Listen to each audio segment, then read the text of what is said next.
Recording now. This is still section 4.6. This whole week is section 4.6. We have partial fraction decomposition. It's an I in there.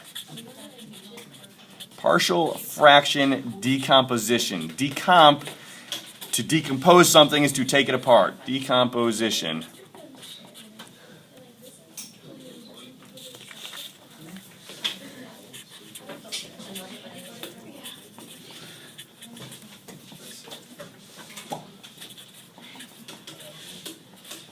And this is to take a rational expression and break it apart into its individual constituents. Break it apart into its different pieces.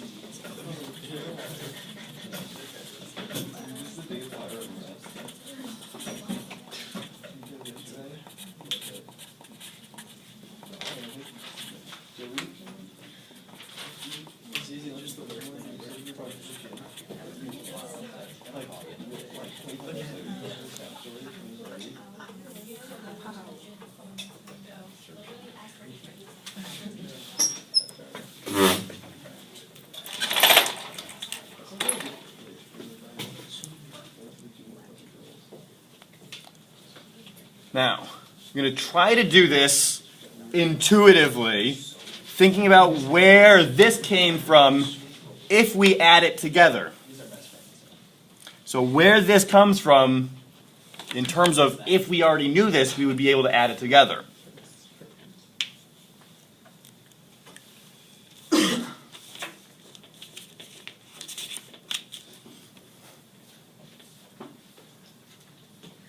Now, that last one, can I take this? This last one, we started with this, we ended with this. Well, the denominator came from finding a common denominator between the different fractional terms. These are known as the partial fractions. The partial fractions are the individual pieces. So partial fraction decomposition is to take this and break it apart into its pieces. We came up with this denominator by finding the product of these two. So if we want to go from the rational expression into the pieces, what do we think we need to do with that denominator? We need to factor it. So we've got this example, and we're going to run through this. We're going to start off, factor the denominator.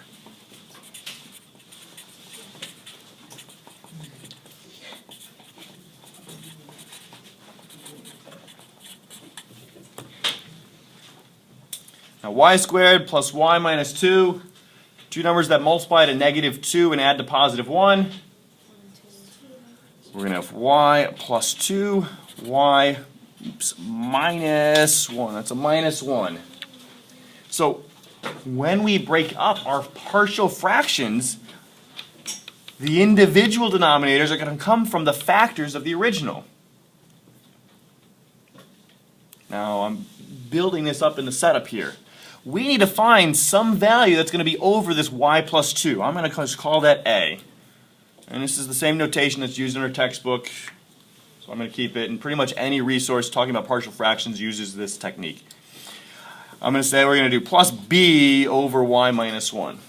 It is our task now to find the value of a and find the value of b. We've got two different variables for which we need to solve. How do you know it's addition? I'm just going to start off with addition. Okay. Since b is negative, doesn't that mean that it's subtraction? B will come up to be negative. That's exactly it. It will tell us in the end what it needs to be. So like the numbers, we trust in the numbers, and as long as we go through the process right, it'll work out. So we need to find some value for a and b that make this work. Well, we've got a rational equation here with just a couple extra variables. What steps did we take towards solving rational equations 2 days ago?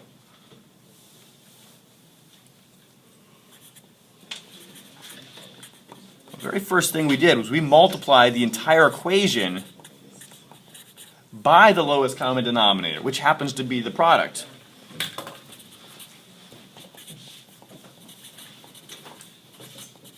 So I'm going to multiply the entire equation by those denominators.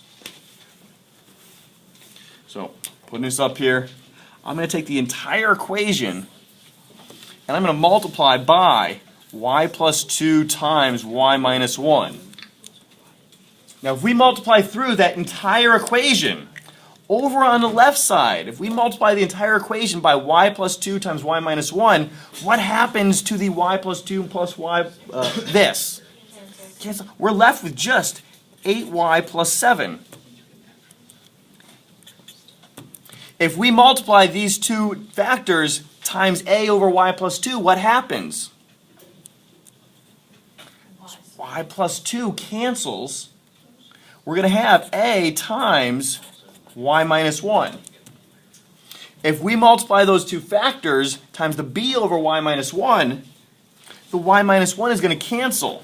We're going to have plus b times y plus 2. Now it looks like a polynomial. And this is why we went through that process before, where we would clear the denominators. So it is our task to find a, to find b.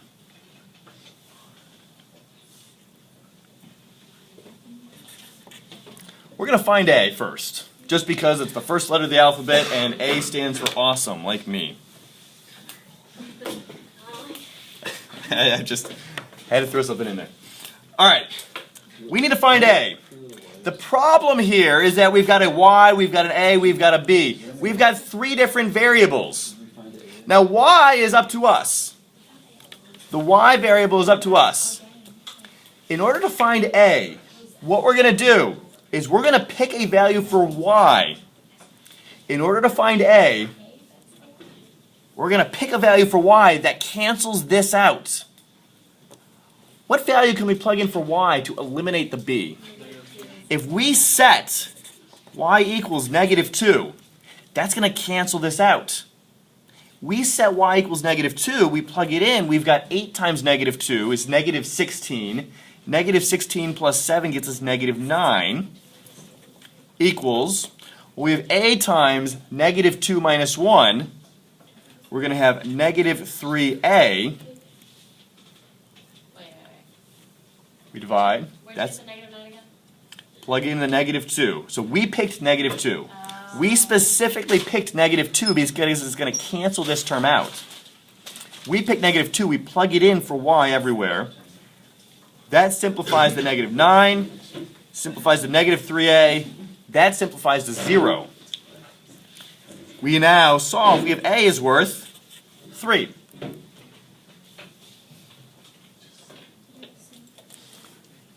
We do the same thing to solve for b. We pick a value for y.